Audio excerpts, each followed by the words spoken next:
Eh, Kebetulan perkenalkan, nama saya Ade Martin Mandala. Alhamdulillah saya sekarang di sini sebagai anggota dari NU Nahdlatul Ulama di Cilengsi, dan alhamdulillah saya sebagai pimpinan dari perusahaan PT Sabar Jaya Logam. Saya ngasih sedikit memberikan motivasi kepada teman-teman bahwa utamakan adab baru ilmu. Utamakan adab baru ilmu. Belum tentu orang berilmu dan tapi beradab, tapi orang beradab pasti berilmu. Jadi teman-teman gak usah khawatir, rezeki Allah yang ngatur. Selanjutnya, untuk mencari kebahagiaan dunia dan akhirat itu adanya doa dari orang tua kita. Ibu. Gak usah khawatir menerjang masa depan impiannya, karena kita ada ibu kita. Alhamdulillah saya kuncinya di itu. Jadi saya tidak pernah ada khawatir sedikit pun untuk berikhtiar menjalani kehidupan, karena saya selalu meminta doa sama ibu. Kita harus meminta. Jangan kita diam saja, tapi sama orang tua itu kita harus minta. Setiap ketemu, Bu, tolong doain, Ma, tolong doain. Nah, itu untuk adik-adik, jangan sampai itu terlupakan. Justru itu kuncinya. Pintu rahmat langit dunia itu ada kuncinya, dan kuncinya hanya di situ. Ketika anda semua adik-adik sayang sama ibu, hormat sama ibu, sama bapak, sama orang tua, baik kepada guru juga, semuanya adab yang diutamakan, maka rizki itu akan mendekati sama kita, keberkahan akan mendekati sama kita. Terima kasih. Jadi untuk teman-teman yang masih belum memiliki pekerjaan, gak usah khawatir ya. Yang penting teman-teman punya semangat, punya spirit. Di samping doa, tapi teman-teman juga harus berjuang. Berjuang itu harus berupaya, meningkatkan kemampuan, jangan bermalas-malas.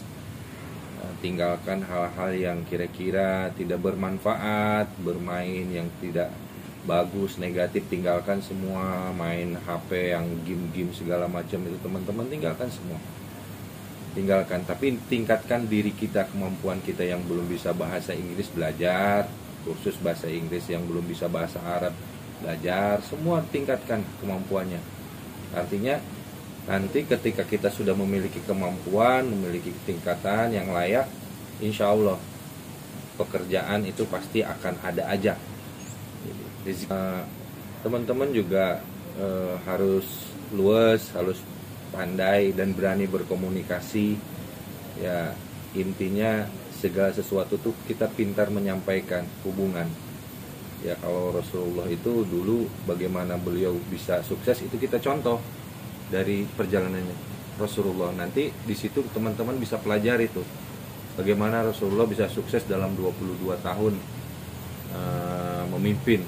Selama itu kok bisa menjadi Islam yang paling kuat di zaman dulu dan sampai sekarang juga ya. Nah, itu dari mulai tabligh ya, amanah, terus jujur, pandai menyampaikan, Nah, itu juga harus dipelajari. Jadi segala sesuatu itu semuanya ada di dalam suri dan Rasulullah Shallallahu Alaihi Wasallam.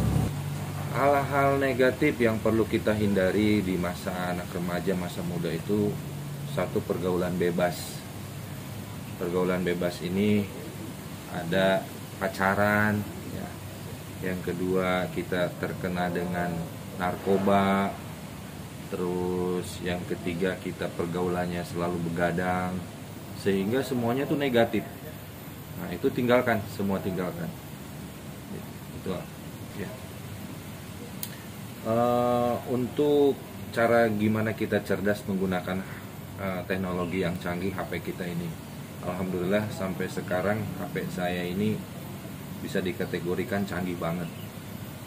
Tapi saya tidak ada game aplikasi di dalamnya, tidak ada game. Jadi saya gunakan teknologi ini untuk jalan kebaikan. Karena sama seperti kayak pisau bisa digunakan untuk membunuh, dan pisau juga bisa digunakan untuk yang hal-hal yang bermanfaat. Begitu juga HP ini bisa membuat jadi madorot, dan HP ini juga bisa membuat menjadi bermanfaat dari sisi ibadah. Tergantung kita cara menggunakan HP. Masukin aplikasi-aplikasi yang bermanfaat, Al-Quran, semua yang bermanfaat, dipakainya yang bermanfaat. Jangan dipakai yang nonton YouTube yang tidak berguna, apalagi hal-hal yang tidak layak ya untuk anak-anak muda. Itu membuat masa depan kita suram. Jadi hal-hal yang negatif belajar ditinggalkan. Kita harus pintar memilih lingkungan, harus pintar memilih teman.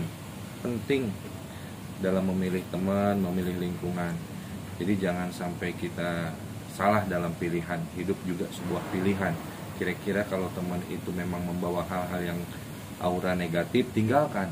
Jangan dilayani, jangan dihubungi, ya pokoknya tinggalkan. Tapi ketika teman kita itu membawa hal-hal yang positif, dekatin dia.